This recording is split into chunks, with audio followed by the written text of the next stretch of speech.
Right, I finally got it threaded onto the string. Talk about fiddly. I tried putting a little piece of sellotape on the end of the string and rolling it up to make an end, a bit like a shoelace, to thread it through, because it just kept unwinding and it was impossible. Anyway, so now I've just sort of spread it out on the card how I'm going to glue it. I've put dimensionals on the back of each little banner piece, and I want to arrange it a bit higgledy-piggledy so that it looks like it's blowing in the wind. Okay, and because of my Duff dimensionals having no sticky, I'm going to do it again with glossy accents. I have to do one piece at a time to make sure that it's stuck, or maybe two. Hold one down, try and do another. Hopefully you won't have this problem.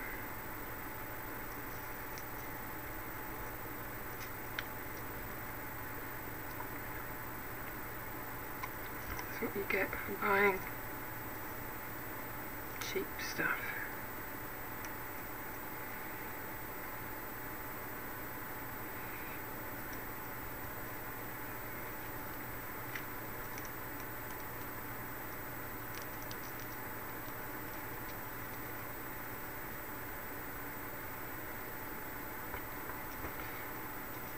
And in some ways it's quite good as well, because it slides on the glossy accent, so it gives you a chance to make sure that you get it in exactly the right place. Put the lid on. Okay, so you can sort of adjust it slightly.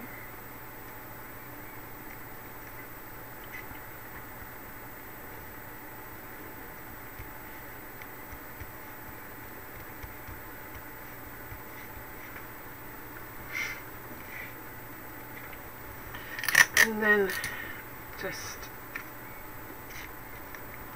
sellotape the other side of the cords onto the back.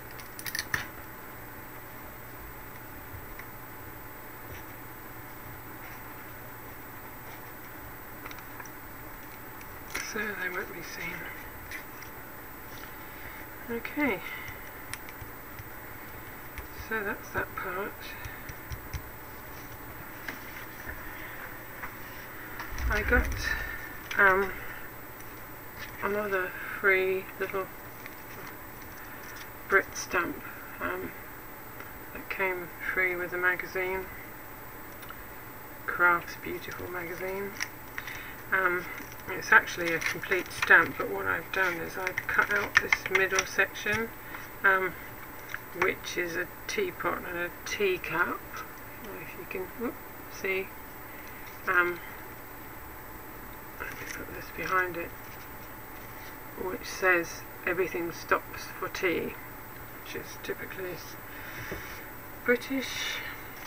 You know, we all drink a lot of tea. So I want to use that.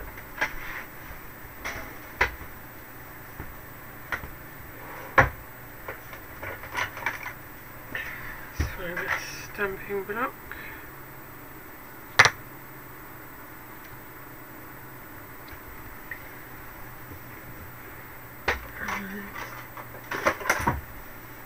Use black Memento ink.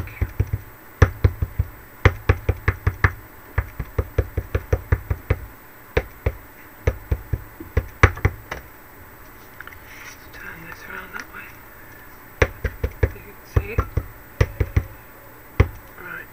Ink the stamp up, stamp it onto a bit of scrap card,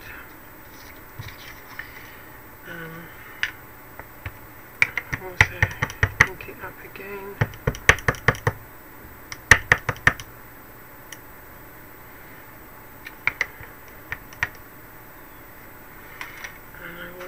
stamp it onto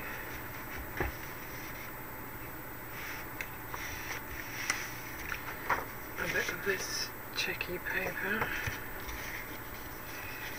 and the paper piece, the cup and saucer, so let's stamp that on there. Okay, I'm going to cut out the cup and saucer and paper piece it onto the other part of the stamp.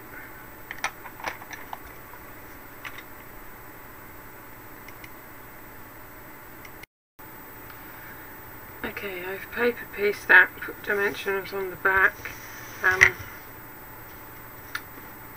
What I'm going to do now is ink the stamp up again.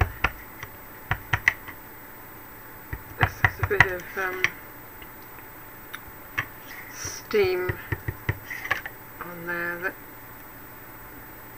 couldn't be cut out, so I'm going to stamp this on directly onto the card, and then I'm going to put this paper pieced piece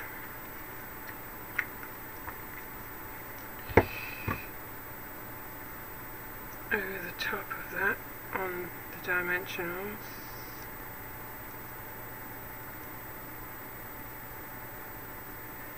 And then the steam shows out behind. And the last thing I'm going to do is just stamp a crown onto here.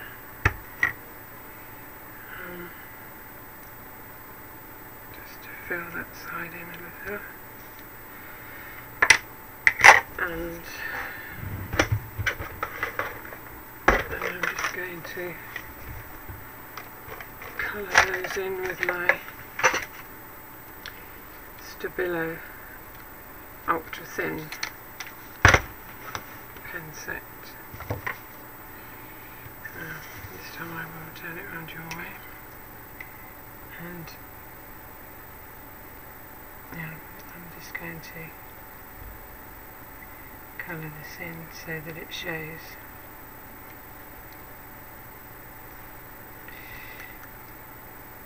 I love these pens, they're really good for very detailed work.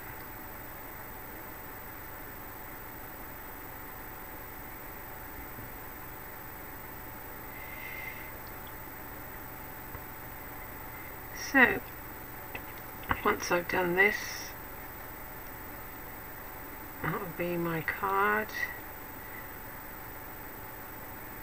I wanted to give it a bit of a London feel as it's going over to French people,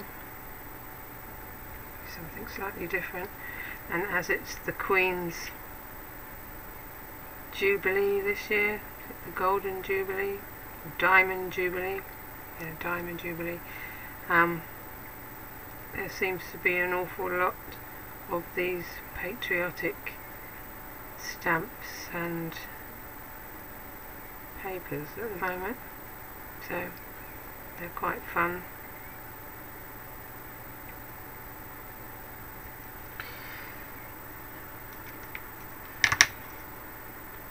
And the last thing I'm going to do as well is just put glossy accents on top of the teapot and the cup,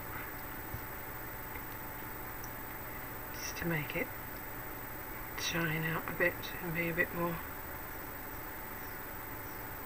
dimensional, a bit of a china feel to it. So there you are.